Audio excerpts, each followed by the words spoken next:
Il a donc mentionné un deuxième hadith et il a dit, d'après Salman, radiyallahu ta'ala anhu, le messager d'Allah sallallahu alayhi wa sallam a dit, il y a 3 personnes à qui Allah ne parlera pas et qu'il ne purifiera pas et ils auront un châtiment douloureux. 3 personnes. Allah subhanahu wa ta'ala ne leur parlera pas au jour de la résurrection. Car Allah subhanahu wa ta'ala va honorer ses serviteurs croyants en leur parlant au jour de la résurrection. Comme il est venu dans le hadith authentique, rapporté par les imams al-Bukhari et Muslim, rahimahumallahu ta'ala, le prophète sallallahu alayhi wa sallam a dit, Allah subhanahu wa ta'ala parlera à chacun d'entre vous sans qu'il n'y ait entre vous d'interprète. Donc ceci est un honneur qu'auront les croyants au jour de la résurrection. Mais ces 3 personnes que le prophète sallallahu alayhi wa sallam va nous mentionner dans ce hadith, Allah subhanahu wa ta'ala les privera de ce bienfait immense. Il ne leur parlera pas. Et il ne les purifiera pas. Et ils auront un châtiment douloureux. On voit donc ici que ce sont 3 menaces sévères à l'encontre de ces 3 personnes que le prophète sallallahu alayhi wa sallam va nous mentionner. Le premier, il dit, un vieillard fornicateur. C'est-à-dire un vieillard aux cheveux blancs qui commet le grave péché de la fornication. Allah subhanahu wa ta'ala a interdit ce péché dans son noble livre. Et il a même interdit les causes menant à ce péché.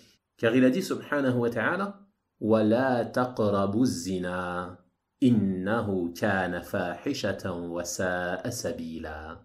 Et n'approchez pas la fornication.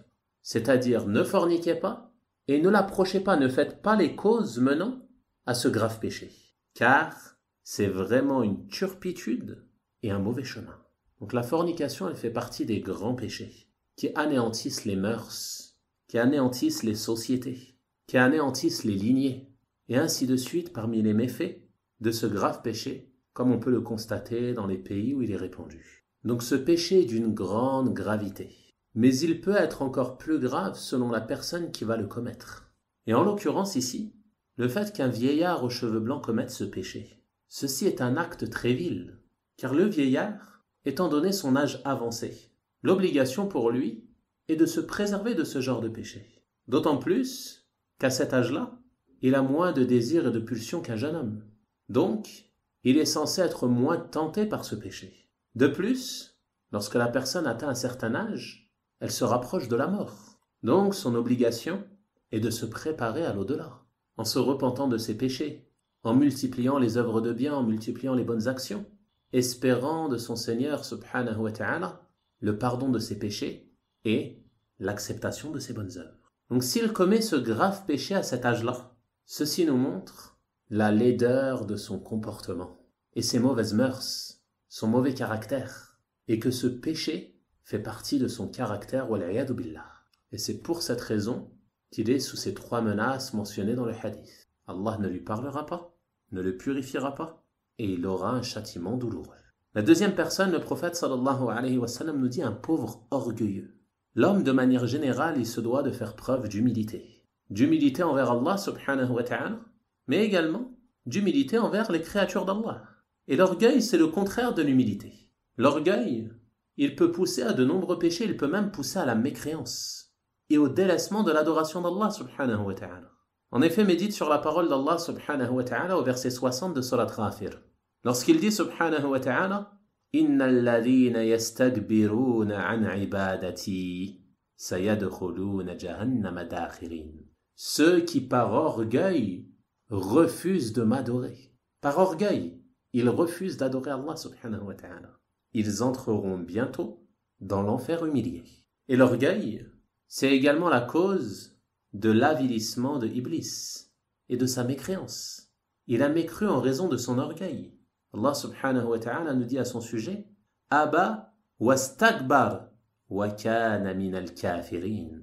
Il refusa, c'est-à-dire il refusa de se prosterner devant Adam. Il s'enorgueillit et fut du nombre des mécréants. Il était jaloux de Adam alayhi salam.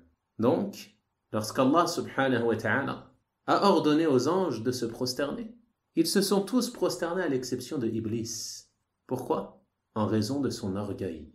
Il pensait être mieux que Adam et a donc refusé d'obéir à Allah subhanahu wa ta'ala et il ne s'est pas prosterné. On voit donc que l'orgueil, ce n'est pas une chose anodine. Elle peut avoir des conséquences très graves. Et également, cet orgueil, il peut être présent entre les gens. Il y a certaines personnes qui s'enorgueillissent en se pensant supérieurs aux autres. Et ils méprisent les gens et les rabaissent. Ceux-là ne savent rien, ceux-là ne comprennent rien, ceux-là ci, ceux-là ça. Et ils pensent que lui, il est au-dessus d'eux, à un rang supérieur. Alors il les méprise. Et ceci également fait partie des grands péchés. Et ce qui est attendu de toi, c'est que tu fasses preuve d'humilité.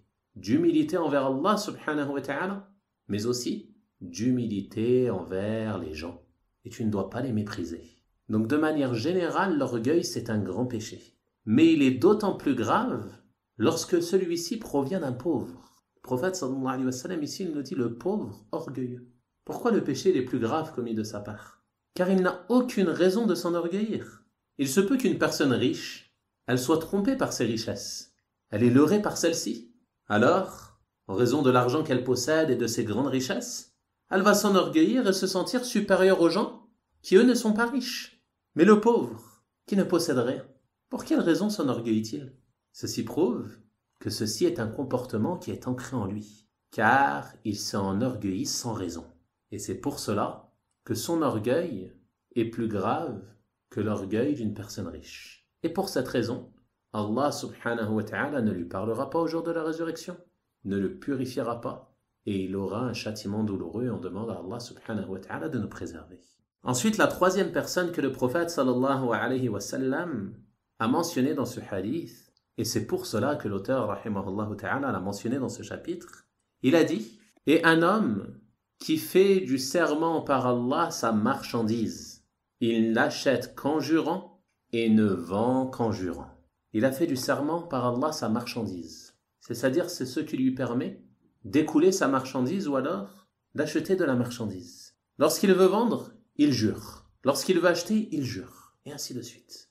Il jure donc très souvent. Et ce car il ne donne aucune considération au serment par Allah subhanahu wa ta'ala. Il est négligent vis-à-vis de cela.